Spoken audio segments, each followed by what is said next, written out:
bawat paglipas ng araw, hatid ng pagtibok ng magkaminsan ay sumisira sa magandang pangarap. Ano man ang iyong pagkatao, noon at ngayon, huwag kang padadala sa mga pangyayari, sapagkat sa bawat balaki ng lumikha, kasama ka, kaibigan. Araw-araw, Lunes hanggang Biyernes,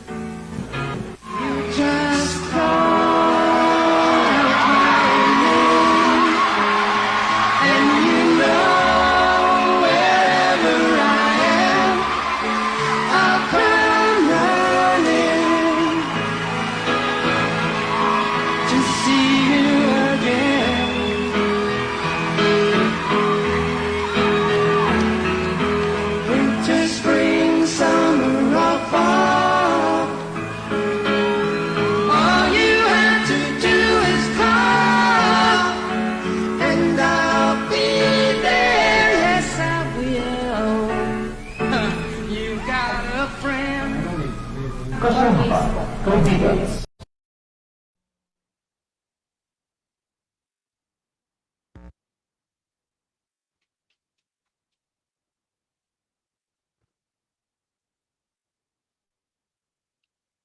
Okay, magandang araw, Mega Manila. Good day, world! Welcome sa ating palatuntunang Kasama Ka Kaibigan. Ang programang Kasama Ka Kaibigan ay ang programa po na sundalo may K para sa bayan. Ito rin po ang programa na nagbibigay impormasyon sa 14 na batayang sektor na nakapaloob sa National Anti-Poverty Commission, ang NAPSI. Ang NAPSI po ay programa nating Pangulong Rodrigo Roa Duterte upang itaas ang taas ng pamumuhay ng ating mga mamamayan. Ito po inyong kaibigan, ang bulagcaster ng bayan, Romualdo Constantino San Pascual po. Kasama natin ating mo naman technical assistant, Obi Garcia San Pascual, technical advisor, Adrian de los Reyes, at maganda araw pagpupugay sa ating po namang Chief Executive Officer, Chairman po ng EFI Jeepney Station, Sir Elmer Francisco. At binabati po natin lahat po ng ating mga kaibigan, ang Executive Director ng NCDA, Sir Emer Rojas, at MMDA Focal Person, Errol Barba. Errol Barba po, MRRD and ECC po yan. Ang focal person po ng MMDA, si Sir Don Pradeja. Siyempre po, Architect Rizal Morales, isa pong advocates para po sa kapakanan ng may kapansanan. At siyempre lahat-lahat po binabati na natin. Kunsyal Boy Salen, ayan, Edmond Di Dios, po, ayan, si Father RB Castro, lahat-lahat po kayo, Jojo Cespedes, at yung sinundan po nating palatuntunan, ano po, si Miss Janine Cruzet, ayan, kilala po natin yan, mahusay yan, okay? At sa lahat-lahat po ng mga kapatid natin may kapansanan, magandang araw po sa inyong lahat. At syempre, andito yung aking mga apo, ayan, yung aking mga inspirasyon na nakatutok habang nagpo-programa ang lolo, si Chacha, si Yanyan, and Yenyan. Yung kalang nanay, syempre, si Arian Garcia San Pascual Catanduanes. At si RB, syempre po, Garcia San Pascual, Ronwell Garcia San Pascual, Maki Garcia San Pascual. Yan po yung akin po namang mga anak. Ano? Sa lahat-lahat po, magandang araw! Araw po ngayon ng kaibigan sa kooperatiba. Kasama po natin ngayon ang ating eksperto sa kooperatiba, si kasamang Victorino Atanasio. Magandang hapon, Sir Vic! Magandang araw, Romel, sa ating mga tagapakinig, sa ating palatuntunang kasama ka kaibigan ng EFI Jeepney Station. Magandang hapon po sa inyo lahat. Tayo po'y magkakapiling hanggang alas 2 ng hapon. Yes, at Kung pagsa ngayon ay ang pagtatayo ng isang Sir Vic, all right. At yan po, no? At inunahan ako ni Sir Vic.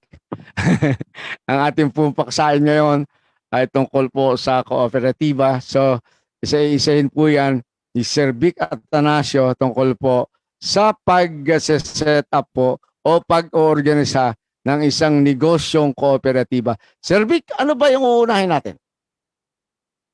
Para sa pagbuo ng isang negosyong pang-kooperatiba, lalo na itong transport cooperative. Karomel, ang ating uunahin ay ang pagpupulong ng mga potensyal na pinuno at potensyal na mga kasapi. Ito ay isang pagpupulong at pagre-recruit ng mga incorporating members. At siyempre, kapag meron na tayong mga kasapi, yun ang unang-una natin gagawin ay maghanap ng mga mangunguna o pinuno sa isang kooperatiba, ay i-identify natin ang economic need. Ano pa yung mga pangangailangan ng ating komunidad. Pagkatapos nating malaman kung ano yung economic need o pangangailangan, mag-schedule tayo ng unang pagpupulong o initial meeting kung saan pwede tayo magtayo ng steering committee o yung ad hoc committee. Binubuo ng mga tao o mga pinuno na siyang magpapatakbo at magpapalo up ng mga meetings. Sa madaling salita po, ang kooperatiba po, bago tayo pumalaot ay mag-register sa CBA, kinakailangan na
Shut up and sit down.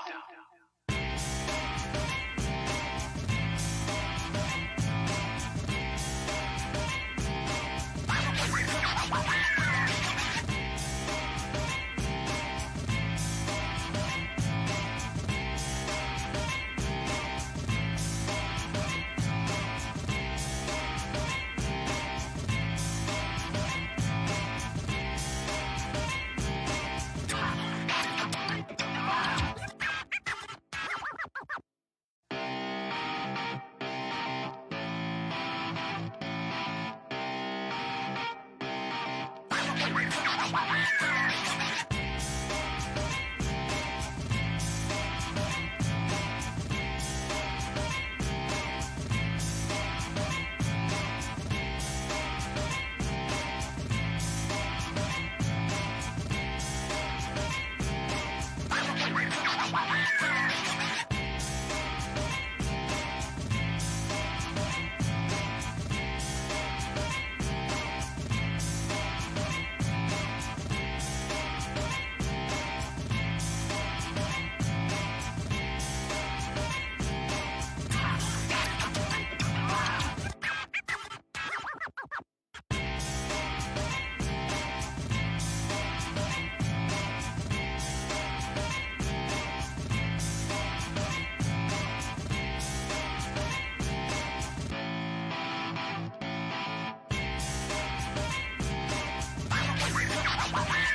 isn't it?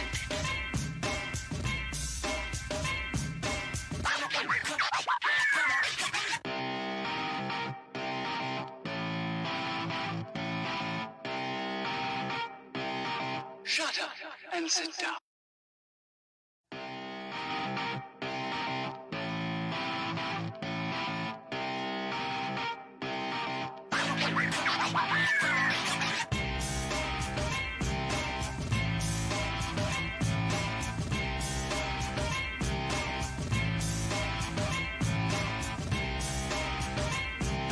Pag meron ng document, tayo ay pwede nang mag-issue sa CDA, Cooperative Development Authority, kung saan tayo mag-cooperate. At ang pinakahuli sa ating to set up the cooperative by getting your cooperative up and running. Ito yung operation. Okay na. Pag mag-ooperate na at example na approve na ng CBA, ang pinaka-importante ay kukuha tayo ng employer tax identification number, open ng bank account sa isang bangko, at kukuha tayo ng business permit o license sa LGUs, at pag-verify na ng mga kasapi Ano yun? sa pamamagitan ng fill out ng application for membership. At ito po ay gagawin natin sa pamamagitan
Okay. Yeah. Sir Vic? Hmm? Zoom. Okay. Tuloy-tuloy po tayo. Ayan naman at tawag pa na si ayan, ang ating palauin sa hapong ito ay si Sir Vic Atanasio, kaibigan sa kooperatiba. Sir Vic, magandang hapong muli. Okay? paliwanag ko na yung apat na pamamaraan. Isa-summarize ko. Hmm?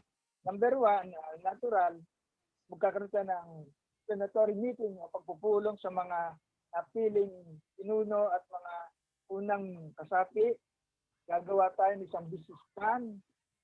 Pangatlo, incorporating cooperative, mga documentation para sa pagpaparehistro sa CDA. At ang pinakapanguli ay getting your cooperative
Shut up and Diba? sit down. Ang manager ang siyang Yeah. pinakapiloto.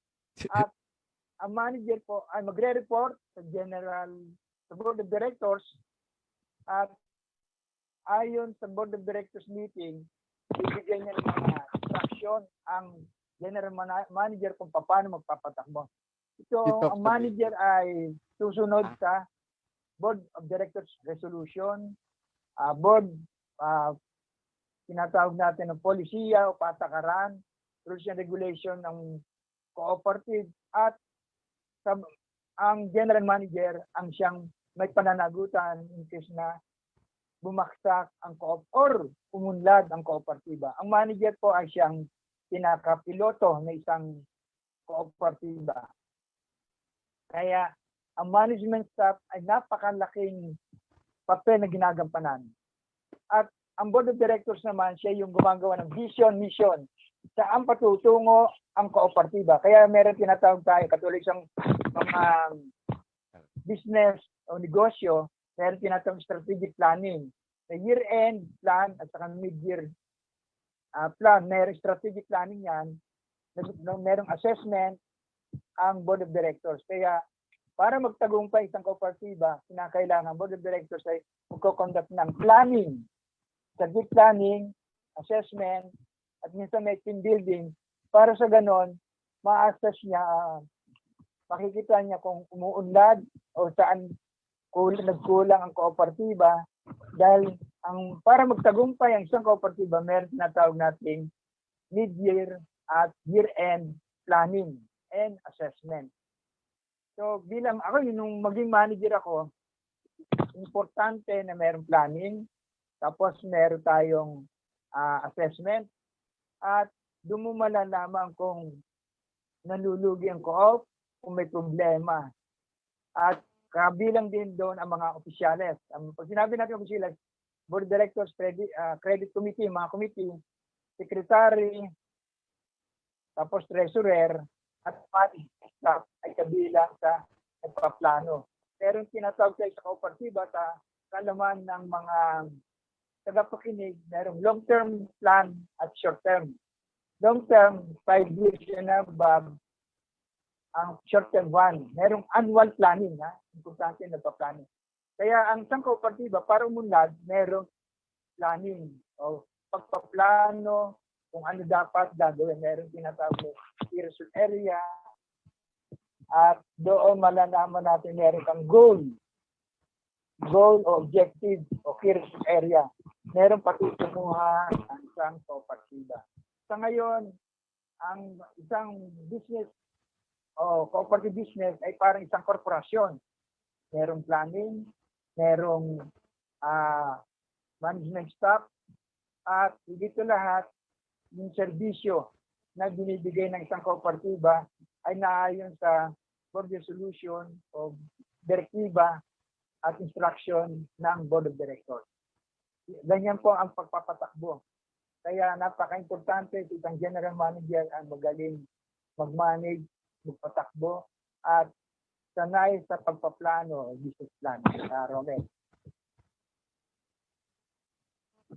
Okay. Ayan. Napakaganda. Siguro tuloy-tuloy mo na lang at lalo para yung ating mga tagapakinig ay mas makuha at maintindihan yung tinatalakay tungkol sa pagmamanage ng kooperatiba.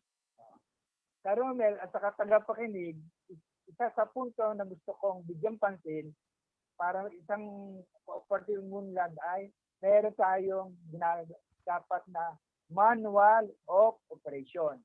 Parang isa yung klase ng isang produkto, bumili ka ng cellphone, merong user's manual. Dito, magtatayo tayo ng kooperatiba, meron tayong manual of operation. Sa manual of operation, nakalagay doon yung mission, vision, at goal ng isang kooperatiba.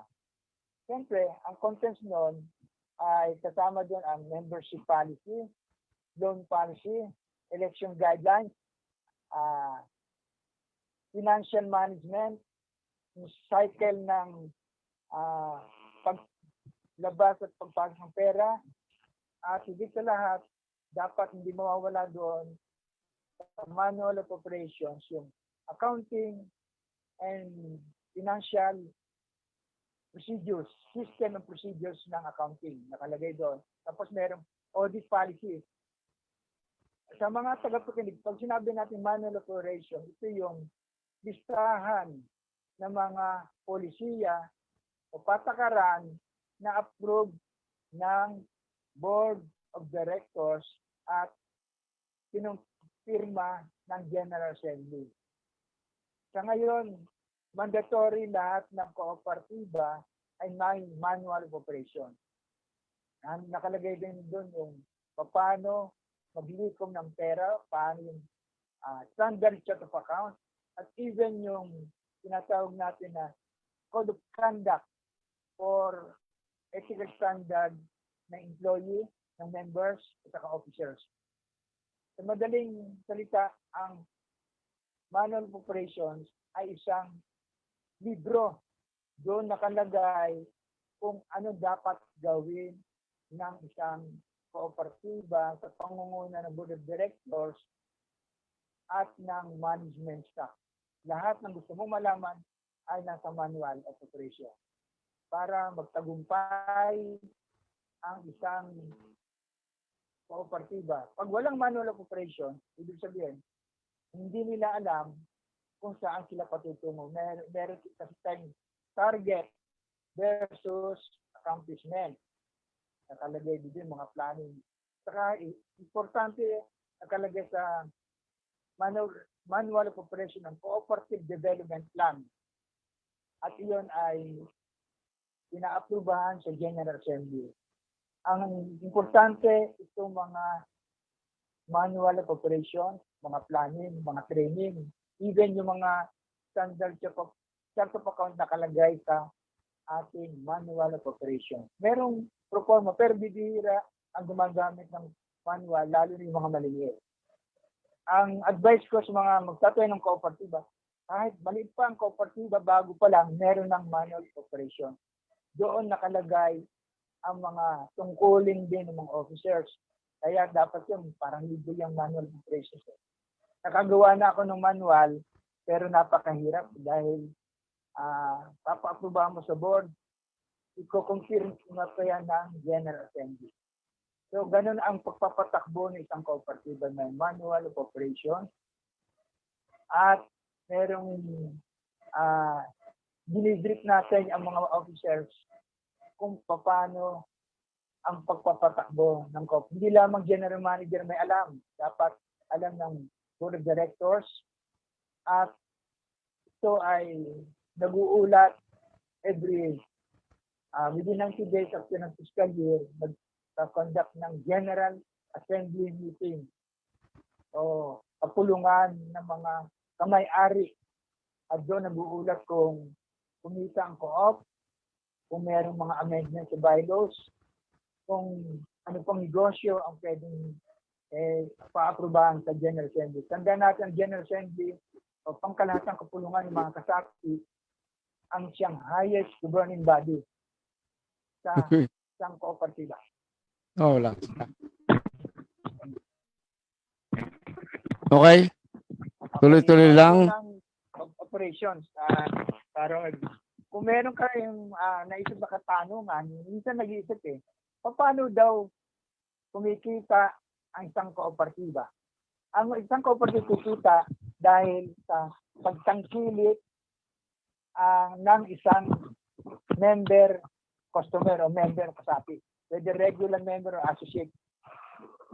Lahat ng mga kasapi mandatory tangkilikin at tangkilikin ang produkto at mag-avail ng mga services na isang kooperatiba.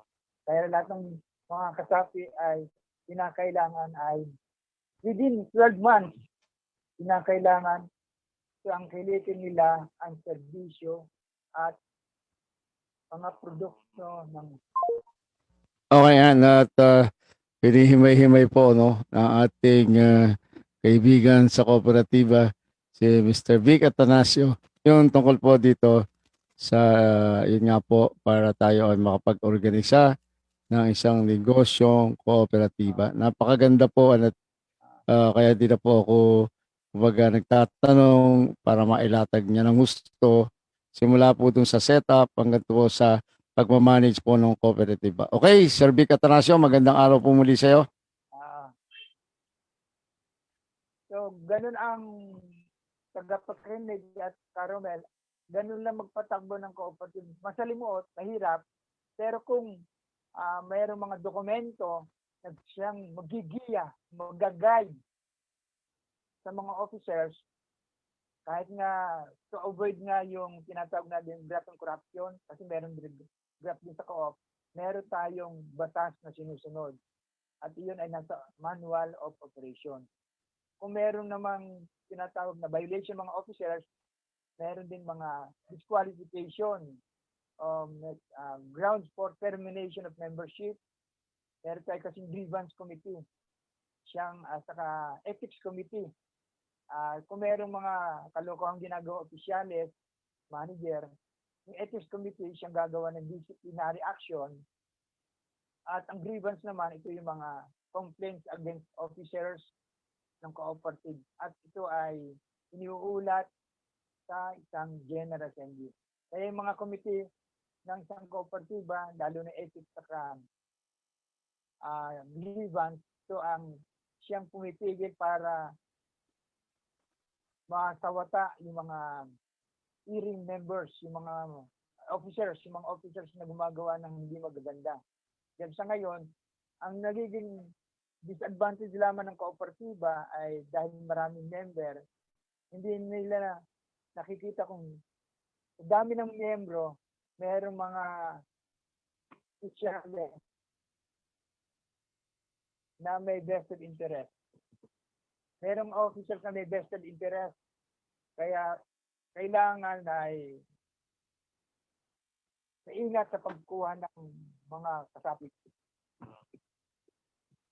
Mga officers, kailangan po ay merong qualification. Siguro, kung qualification nito, sa mga opisyales, kailangan ay members in good standing, merong alam Okay. sa partiba.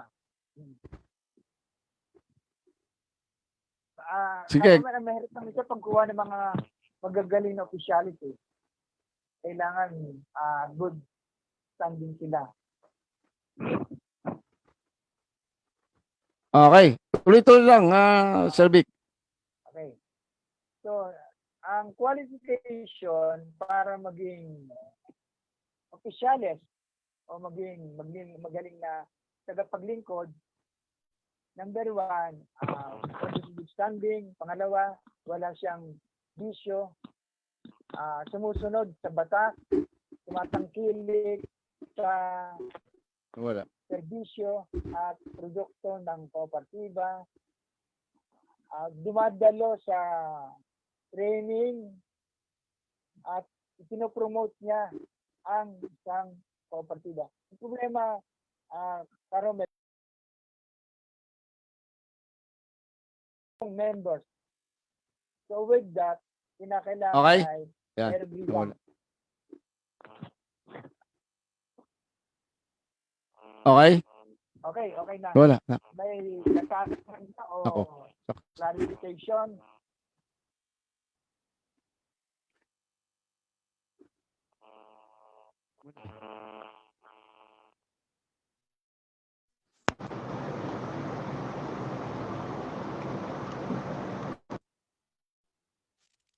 Opisyales o Okay. ay Nak, wala. napakahalaga.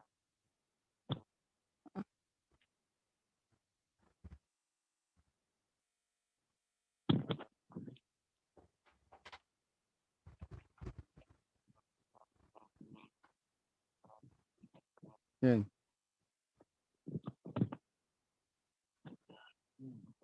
Sir Vic, tuloy-tuloy lang. Sige. Ano pa ba dapat natin malaman sa isang kooperatiba? Dapat alam din natin yung kanyang mga bukod sa patakaran, yung negosyo ng kooperatiba ay dapat pinaalam sa mga kasapi, sa mga bagong miyembro, meron kasi tinatawag na pre-membership education seminar. Ang pre-membership education seminar ay seminar sa mga bagong kasapi. Sa bagong kasapi, kinakailangan ay babasahin yung manual of professionality. Nawala na. Gusto ko Ayan. mapabatid sa mga taga-pakinig yung organizational structure. Struktura na isang kooperatiba. Structure o yung balangkas ng isang kooperatiba. Ang pinakamataas na posisyon sa kooperatiba, hindi yung board o yung chairman of the board or manager. Ang General Assembly is the highest governing body ng isang kooperatiba. Tapos, sa General Assembly, kukuha po tayo ng Board of Directors, 5 to 15.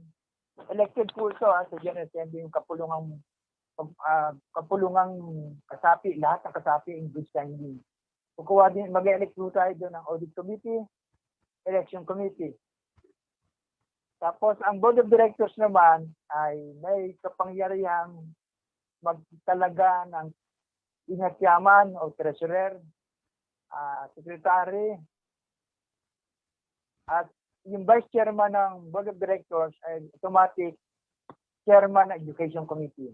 At ang Board of Directors po ay merong kakayahan para mag-appoint ng Ethics Committee, mediation. Itong Ethics Committee, mahalaga ito sa mga pagdidisiplin ng mga officers and members. Mediation Conciliation Committee o yung revamp. Ito yung pag medyo hindi pagkakasundo, may remediation. Credit Committee. Kaya, ito, ang binabanggit ko sa mga appointed committee, siya ang ina-appoint ng Board of Directors. Kaya sa isang kooperatiba, mahalaga ang maraming kasapi. Maraming kasaping magagaling na leader para sa ganon ay mapaganda ang pagpapatakbo ng isang kooperatiba. Yan ang organization na. Tapos, under ng Board of Directors, mag-appoint din ang board ng management staff. Composed and general manager at mga empleyado ng isang kooperatiba. Okay. Din, Yung may nag-text no, sa atin. Ang tanong nila is yung kasi nasimulan natin how to set up a cooperative business. No? Ang tanong niya is yung bang lahat ng kooperatiba ay ganyan ang sistema ng pag-organisa at pagmamanage? Romel, at sa mga tagapakinig, lahat ng nabanggit ko, it's mandatory ay dapat gawin.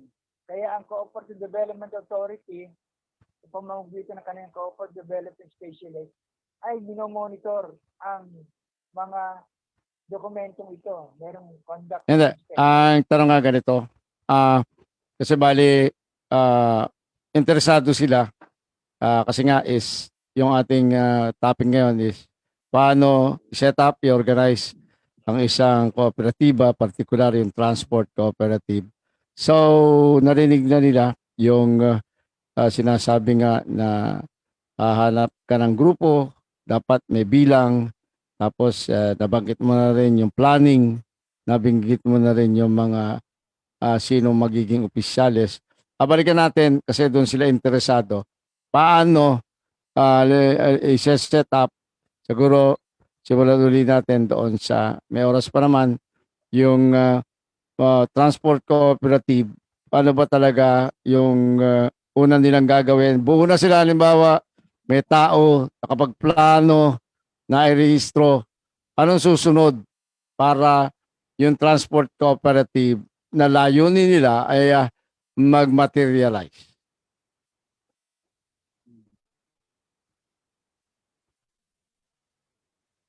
Ang Hello? unang gagawin para makapagbuo o makaset up ng isang transport service cooperative as a business ay mag-register sa CBA. Pero sa CBA, ang ngayon po, for your information, ang CBA ay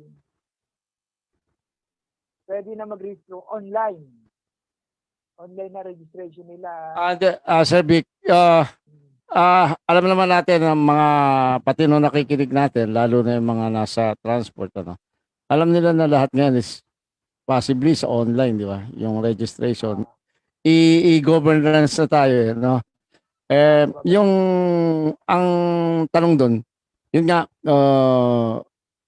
balikan lang natin yung katulad nung yung certification coming from transport cooperative na sila ay dumaan na sa ganung mga seminars, tapos ito yung magiging parang mga requirements para makakuha ng franchise, kasi isa sa requirements na alam ko na para makapagtayo ka ng transport cooperative eh dapat meron kang mga yung legal unit franchise na galing sa LTFRB. Paano to?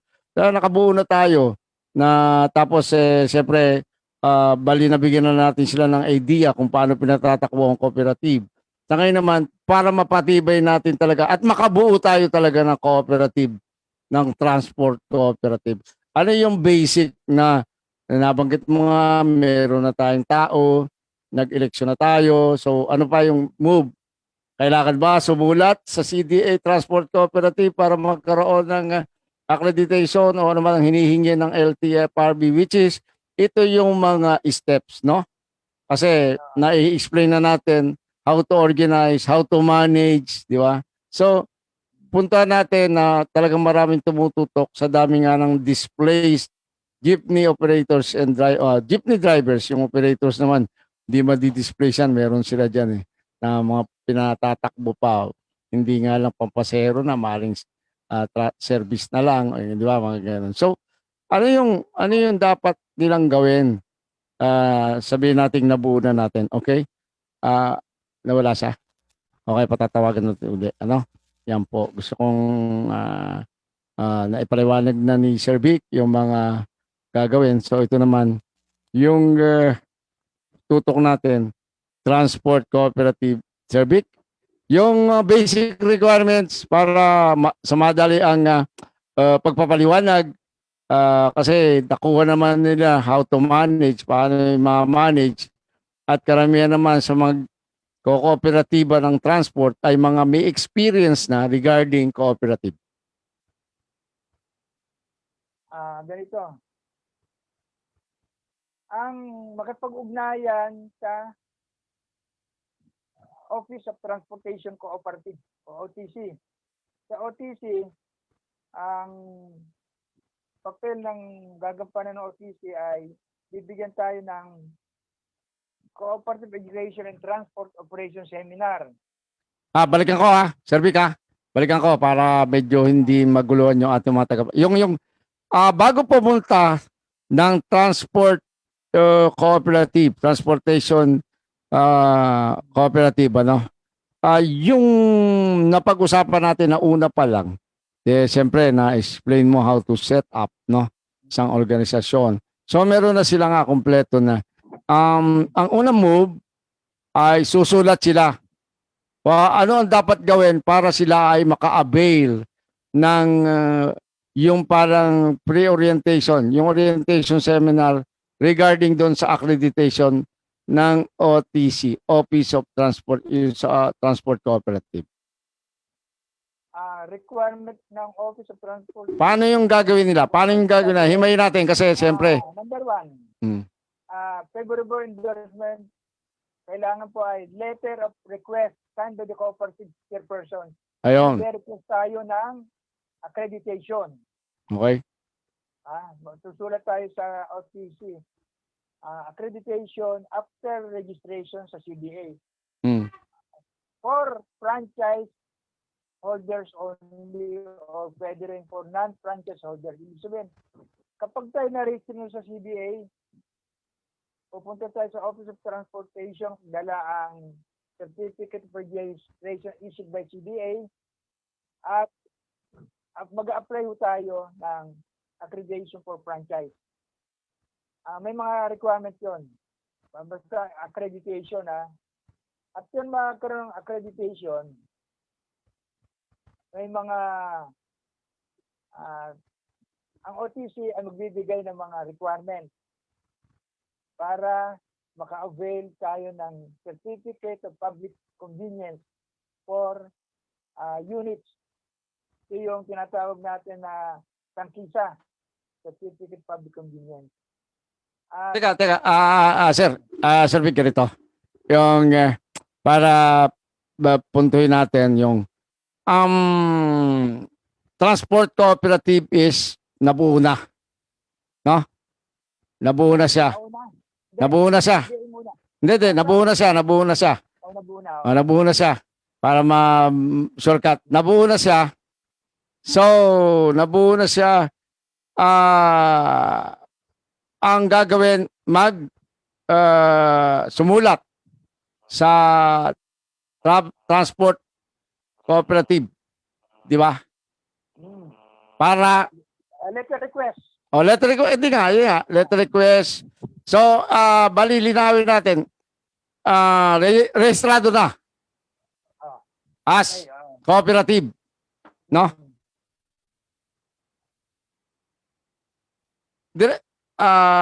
Rehistrado na siya. As para ma-consider siyang transport cooperative, dapat meron sa mga sasakyan, meron siyang franchise, di ba? Meron, no? O, yun. So, na-organisa na siya, na-certify na siya ng CDS at cooperative. So, meron na siyang legal identity or legal na pwede niyang gawin. So, halimbawa, sabihin na natin kung sino man ang susulat, yung gagawin lang, sir, yung gagawin.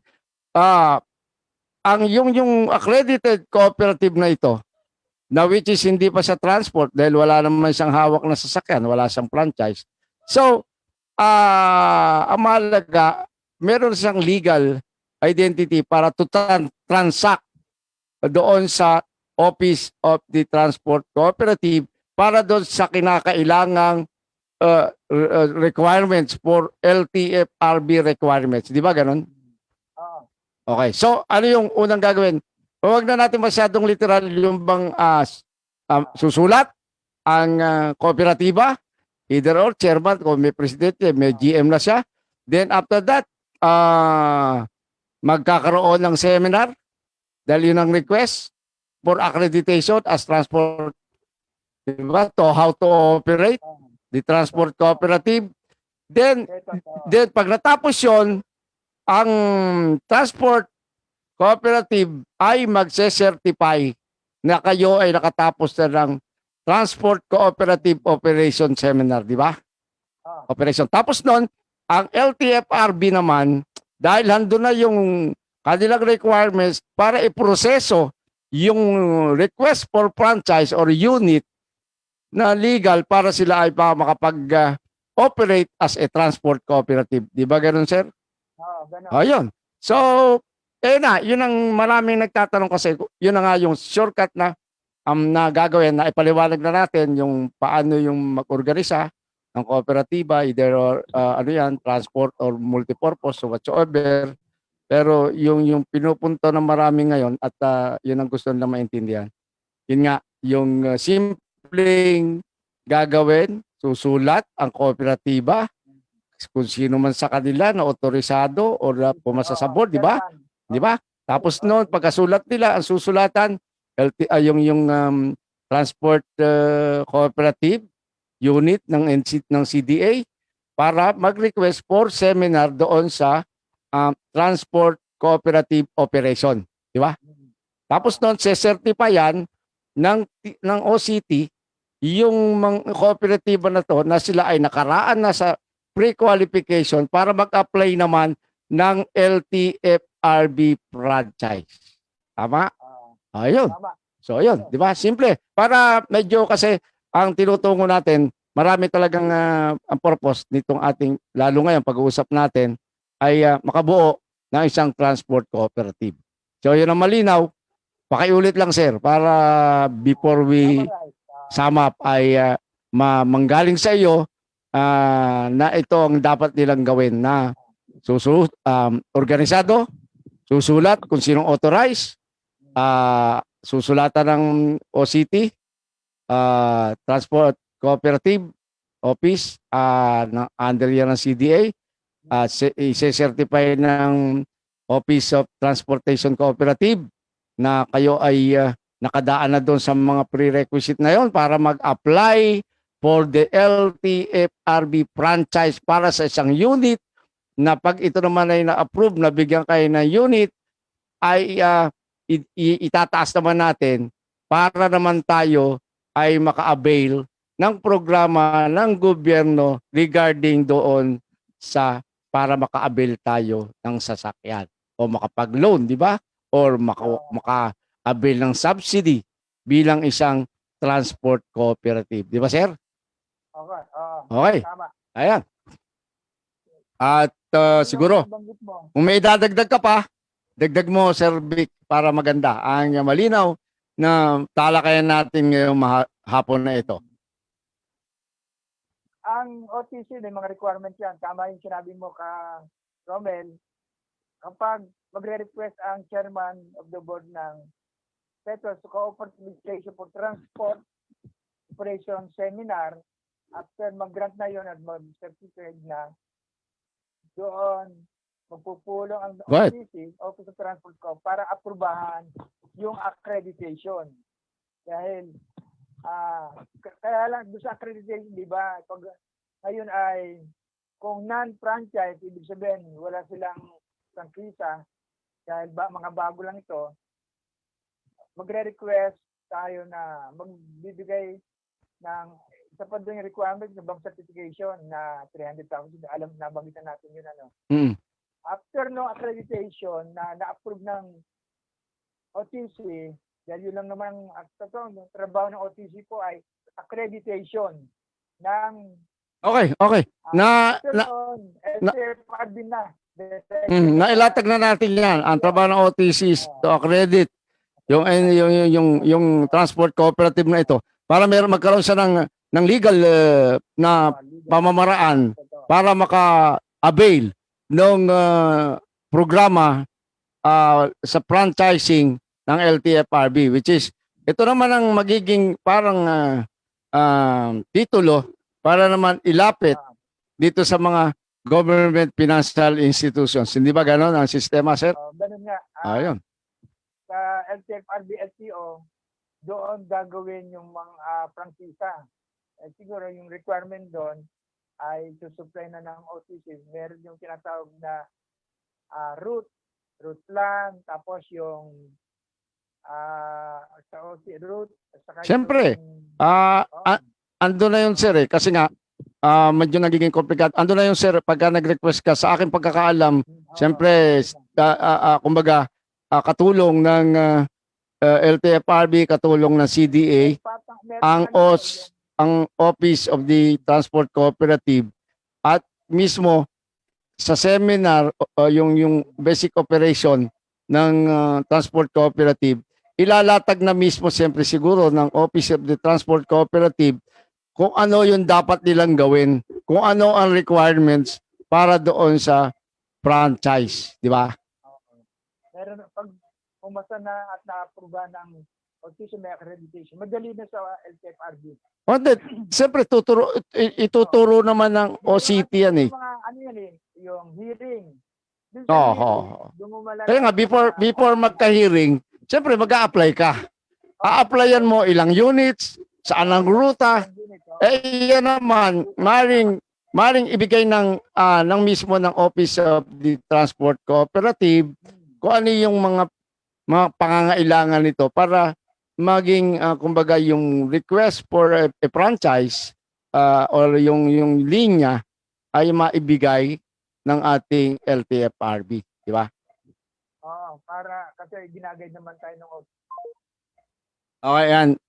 Talagang yung linya ng ating komunikasyon medyo garble ng konti pero ilang minuto na lang nalalabi. No? So tawagan mo uli si Sir Vic Atanasio para sa kanyang i-recap ng ating talakayan ngayon. Ano? Sir Vic, magandang nandiyan na? Hapon uli. LTFRB, LTO. Okay. Sir Vic, magandang hapon muli. Siguro yung recap na ng iyong mga tinalakay para tayo ay pansamantala magpapaalam at next Friday magkasama muli. So yung recap Meron pa namang ilang minuto para doon. Okay? At kung may babatiin ka, go ahead. Halika po natin dito sa pag-organize ng COP to set up, number one, huwag natin kalilimutan mag-conduct ng explanatory meeting. Pangalawa, build business plan. Pangatlo, incorporate o documentation para sa CDA registration. Pang-apat ay how to run a cooperative, mga business permit. Pangatin sa BIR. Yeah. Mga pag-empleyado, mga pag-hire ng mga employee o management staff. Yan ang maikling requirement para how to set up or how to put up a business, cooperative as business. So yan lang po. Binabati ko po yung mga tagapakinig natin, lalo-lalo na yung mga kamag-anak namin sa Amerika, si Baby Atanasio Melendres.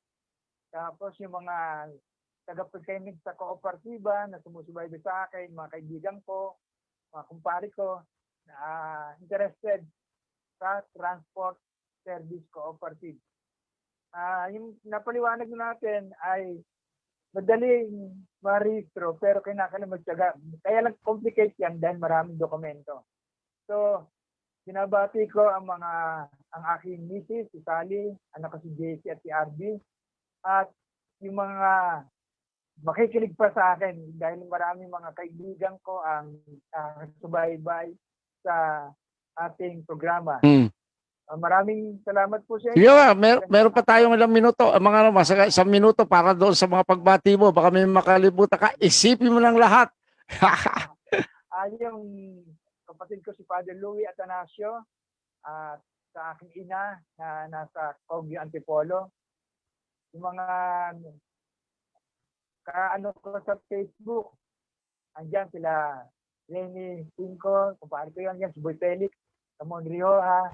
Yan yung mga magagaling na leader sa kooperatiba. At si kasama ni Corson Cruz na saka si Hoben.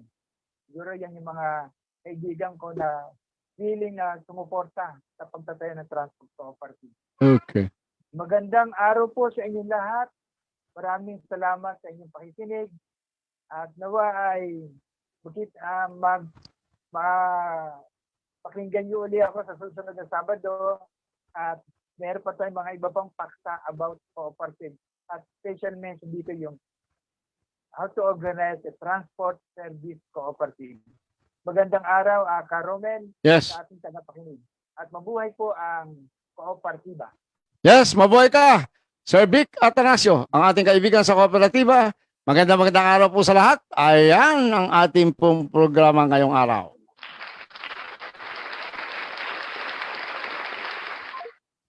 Ayan po at siyempre tayo po ay pansamantalang magpapaalam. Ano po? Salamat. Okay. Wala na. Salamat po sa ating mga nakaagapay, ang ating technical assistant, Abby Garcia San Pascual, sa ating technical advisor, Sir Adrian De Los Reyes, at siyempre po ang ating po namang mga kaibigan na hindi ko nabanggit kanina, Danny Mariano, ayan po naman, sila, yung mga taga-Banaba, ang dami, hindi ko maalala, pero alam nyo na yun kung sino kayo. So at lahat po. Siyempre, yung Class 69 sa Mateo Elementary School, pero po sila Miriam Cruz Kalinga, ayan, sila Efren, D. Lorenzo, Celso Montalia, Eduardo Manuel, nga po pala, condolence classmate sa pagyao na iyong minamahal na ina. Sana makauwi ka. Alam ko, taon-taon, maski nasa malayo ka, ay umuwi ka para i-celebrate ang birthday ni Nanay Doray. No? Ayan, ang butihing nanay na ating butihing classmate din na napakabait, si Eduardo Doel Manuel. Ayan po, no? Sa lahat-lahat po ng classmates, sila Boyet Manuel, si Bugi, si paring Boying Anolin, lahat-lahat po kayo, ano? At siyempre sa Class 69, San Mateo Elementary School, Class 73, Roosevelt College, Lamuan, at Class 73, Doña Aurora High School, San Mateo, Rizal. yan po lahat mga naging kaklase ko. Bakit po? Magtatanong kayo, bakit dalawa po yung batch ko ng high school? Yan po, ano? Ayan. Magandang araw po sa inyong lahat. At syempre, muli, ito po inyong kaibigan, magkarinigan po tayong muli sa araw ng araw-araw. No, bukas po wala, Mondays to Fridays tayo, 2 to 3. Ano po, at antabayanan po lahat ng mga palatuntunan dito. Siyempre po, Sir Elmer Francisco, magandang araw po. Ito po inyong broadcaster ng bayan, Romualdo Constantino sa Pascual po. You've got a friend in me. Tandaan po ninyo, meron kayong kaibigang laging nagmamahal sa inyo. Romel Constantino sa Pascual. May kasama ka kapatid, kaibigan, hanggat ako'y humihinga, may pag-asa pa. Thank you, Ed.